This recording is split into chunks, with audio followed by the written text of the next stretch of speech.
आज देवर्षि नारद कहते हैं वेदव्यास जी महाराज से, महाराज श्री आपकी यदि अनुमति हो तो मैं अपने पूर्व जन्म की गाथा आपको सुनाऊं। तो वेदव्यास जी चौंक गए, हे देवर्षि आप अपने पूर्व जन्म की गाथा सुनाओगे? हां महाराज, यदि आप कहोगे तो ही सुनाऊंगा, वरना नहीं सुनाऊंगा। बताओ बताओ आपकी इच्छा है? वेदव्यास जी बोले, क्यों ना होगी। है एकमात्र सनातनी संस्कृति तो ही ऐसी है जो पुनर्जन्म में विश्वास रखती है। बाहर तो भी अनुसंधान चल रहे हैं कि पुनर्जन्म होता है कि नहीं होता। देवर्षि नारद कहते हैं, पिछले जन्म में मैं एक दासी का पुत्र था और मेरी मां संतों की बहुत बहुत सेवा करती। एक समय की बात, हमारे गांव में चातुर्य मास करने के लिए कुछ महात्मा गण पधारे।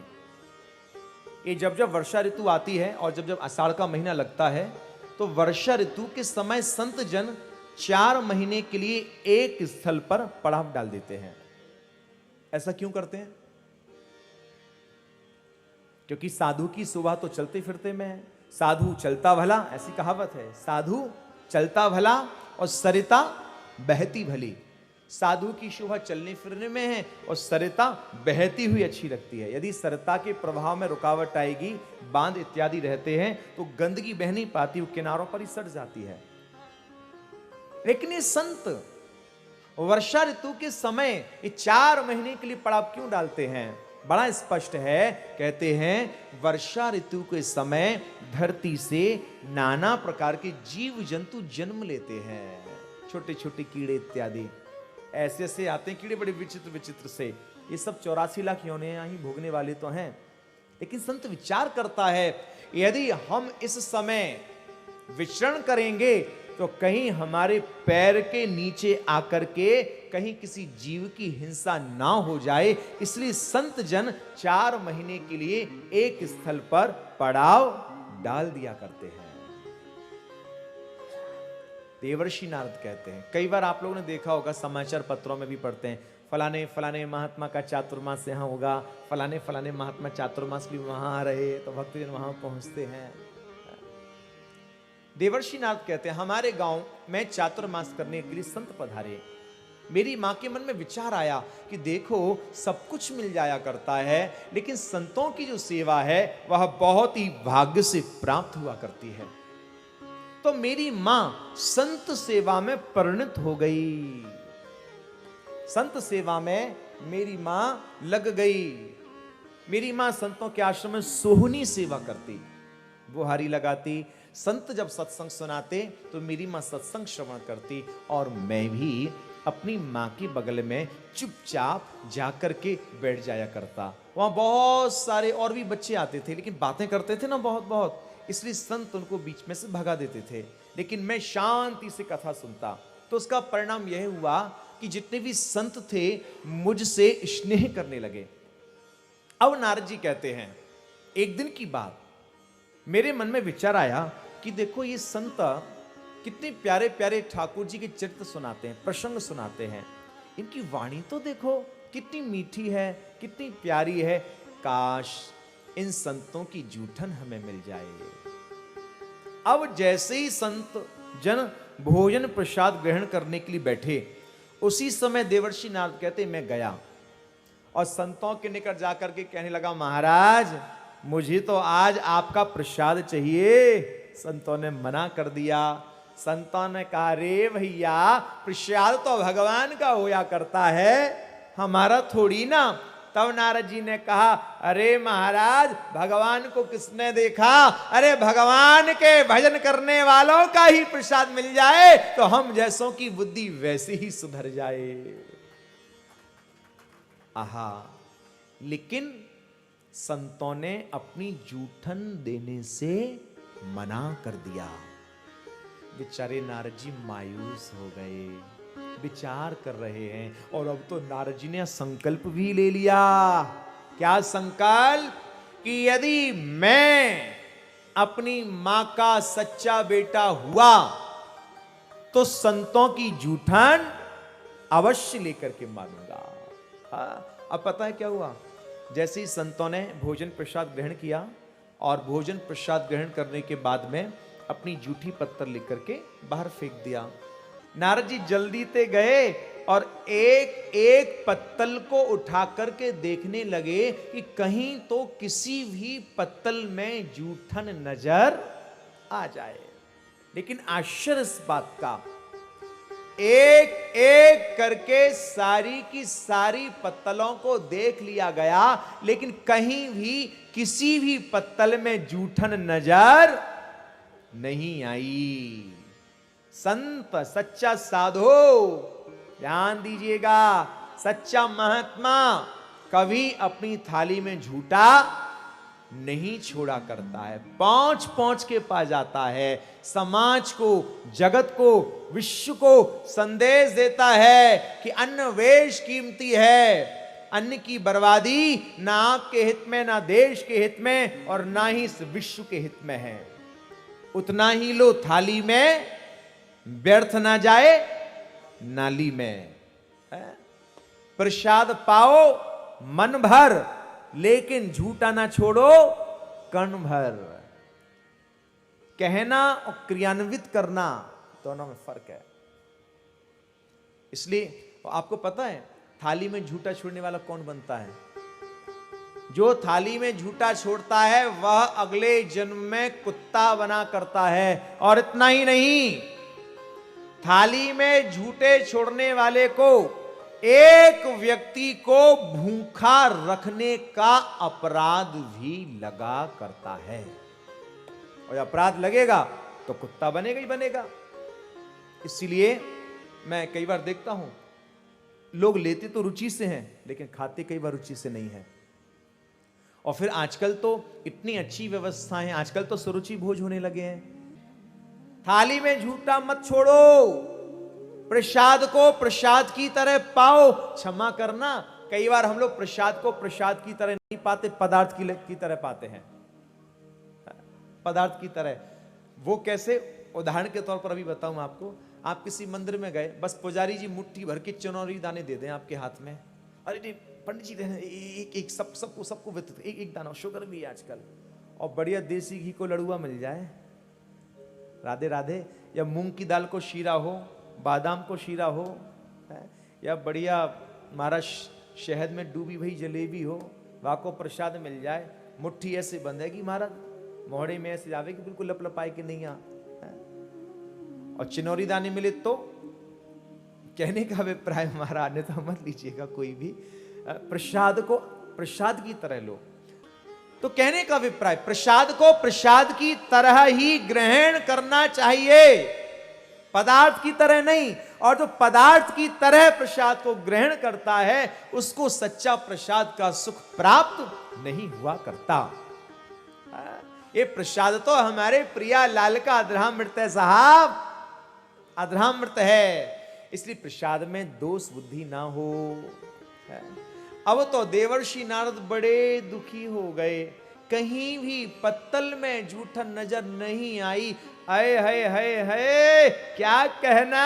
उसी समय गजब हो गया। उसी समय देवर्षि नारद जी की दृष्टि पत्तल में लगी हुई सींक के ऊपर पड़ गई। क्या कहना।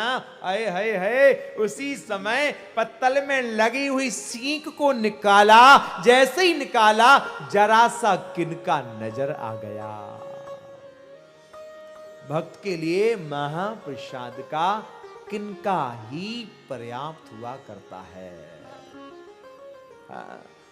आज महाराज जैसे ही किनका दिखा, उसी समय लिया और अपने मुख में ग्रहण कर लिया। क्या कहना, इनके तो रोम रोम पुलकित हो गए, नाचने लगे, झूमने लगे। आज मैं संत प्रसाद ही पायो। चातुर्मास कब व्यतीत हो गए पता ही ना चला, क्योंकि जो सुख के क्षण होते हैं ना, पता नहीं चलते हैं। संतों की तो तैयारी शुरू हो गई, पैकिंग शुरू हो गई चलने के लिए। देवर्षि नारद पर आज रहा नहीं जाता। संतों के निकट पहुंचे और संतों के निकट पहुंच करके कहा, महाराज आज आप हमें छोड़ करके जा रहे हो, मैं कैसे रह पाऊंगा आपके बिना, मुझे भी अपने साथ लेकर के चलो। तो जानते हो संतों ने क्या कहा? संतों ने कहा, ठीक है हम आपको अपने साथ अवश्य लेकर के चलते, लेकिन पहले यह बताइए कि आपके घर में और कौन कौन है। तो कहते हैं, महाराज मेरे घर में तो हमारी एक बूढ़ी मैया है और एक मैं हूं। अच्छा, और कोई नहीं है आपके घर में? नाय नाय महाराज, और कोई नाय। जहां यह सुना उसी समय संतों ने फटकार लगा दी। जानते हो संतों ने क्या कहा? संतों ने कहा, शर्म नहीं आती? घर में आपकी बूढ़ी मां है और अपनी बूढ़ी मां की सेवा को छोड़ करके हमारे साथ चलना चाहते हो? एक कैसा धर्म, एक कैसी भक्ति! जाओ पहले अपनी मां की सेवा करो, और जब मां चली जाए तब आना हमारी शरण में। है? इससे बड़ा स्पष्ट संकेत संतों का और कोई नहीं हो सकता। स्पष्ट कर दिया, हमारे घर में जीते जागते चलते फिरते भगवान यदि हैं तो हमारे माता पिता है। हम श्री ठाकुर जी को कब जान पाते हैं? जब विद्वानों के द्वारा, गुरुजनों के द्वारा उनके स्वरूप का वर्णन सुनते हैं। लेकिन हमारे घर में जीते जागते चलते फिरते हैं तो हमारे माता पिता हैं। इसलिए माता पिता की सेवा ईश्वर की सेवा है। पहले अपनी मां की सेवा करो, पहले मां है। आहा, आज श्री देवर्षि नारद कहते हैं, मैं संतों की आज्ञा मान करके अपनी मां की सेवा में संलग्न हो गया। मैं अपनी मां की सेवा करने लगा। एक दिन की बात, यदि पास में कोई संत आए, महात्मा आए, और मैं अपनी मैया से निवेदन करूं कि मैया मैं सत्संग सुन के आ जाऊं, तो मैया कह दिया करती, लाला जा तो रहो है, वापिस जल्दी आ जाइयो। महाराज जैसे तैसे देवर्षि नारद कहते हैं, मैं झोली माला लेकर के बैठूं तो मेरी मैया कोई ना कोई काम बता दिया करती। मैं कहा करता, फिर देवर्षि नारद कह रहे हैं कि मैंने उल्टी माला जपना शुरू कर दिया। कहा माला जब भी क्यों लगे कि हे गोविंद मेरी मैया को उठाए लीजो, हे गोविंद मेरी मैया को उठाए लीजो। और एक दिना की बात कहा, देखें अंधेरी रात ही पानी बरस रहो, नारद बाबा की मैया गैया को खोलवे के ताई गई कि छप्पर के नीचे बांध दूं। जैसी मैया गई वास में कहा, देखें एक कारो सांप आयो, मेरी मैया को डस लियो। मेरी मैया की है कि गोविंदाय नमो नमः। यहां क्या देखते हैं? श्री देवर्षि नारद ने 13 दिन तक प्रतीक्षा नहीं की, शरीर लिया, सीधा बहती हुई गंगा में ही प्रवाहित कर दिया। ना तो पीपल के ऊपर हड़िया टांगी, ना तो घी का दीपक जलाया, यहां तक कि देवर्षि नारद ने अपनी मां का अग्नि संस्कार भी नहीं किया। शरीर लिया, बहती हुई गंगा में प्रवाहित। क्यों? श्री ठाकुर जी से मिलन की ऐसी उत्कंठा। कर्मकांड कहता है कि जिस शरीर की पूर्ण क्रियाएं नहीं होती हैं वह प्रेत बनता है। तो कहा नारद बाबा की डोकरी भूतनी बनिया प्रेतनी। राधे राधे। प्रश्न ही नहीं उठता, प्रश्न ही नहीं उठता। स्वयं भगवान श्री कृष्ण कह रहे हैं, कुरुक्षेत्र की रणभूमि में अनन्य चिंत्यन्तो माम ये जना परिउपासते तेसाम नित्याभियुक्तानाम योगक्षेमम वहाम्यहम्।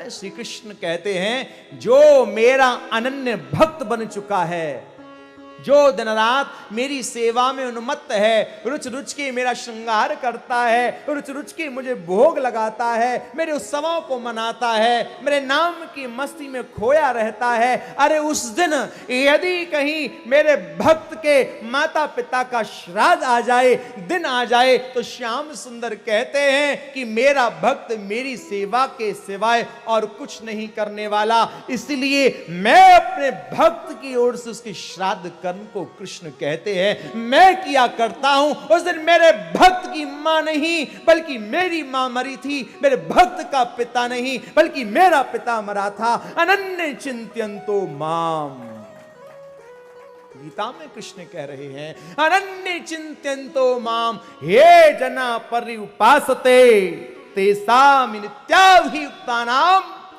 योगक्षेमम वहाम्यहम्। मैं उसके समस्त कार्यों के लिए किया करता हूं, ऐसो को उदार जग माही। स्पष्ट है, योगक्षेमम वहाम्यहम्। महाराज, आज देवर्षि नारद पागलों की भांति नाम जाप करने लगे हैं। एक दिन की बात, श्री ठाकुर जी प्रकट होकर के आए, देवदंत नाम की वीणा भी प्रदान की और कहा अरे भैया आप जहां भी इस वीणा पर हमारे नाम के गुणानुवादों को गाओगे सामीप में मेरा दर्शन ही पाओगे। इतना कह करके श्री ठाकुर जी अंतर ध्यान हो गए है। अब तो महाराज देवर्षि नारद पागलों की भांति श्री ठाकुर जी को खोजने लगे हैं। हे श्री ठाकुर जी आप कहाँ चले गए, हमको दर्शन देके हम कैसे रह पाएंगे आपके बिना। उसी समय एक आकाशवाणी हुई, आकाशवाणी ने कहा अरे भैया अभी आपका भजन अधूरा है, पहले अपने भजन के बल को बढ़ाओ और इस जन्म में नहीं अगले जन्म में आपको श्री ठाकुर जी की प्राप्ति होगी। आज श्री देवर्षि नारद कहते हैं मैं भजन में खोने लगा, झूमने लगा, काल की प्रतीक्षा करने लगा।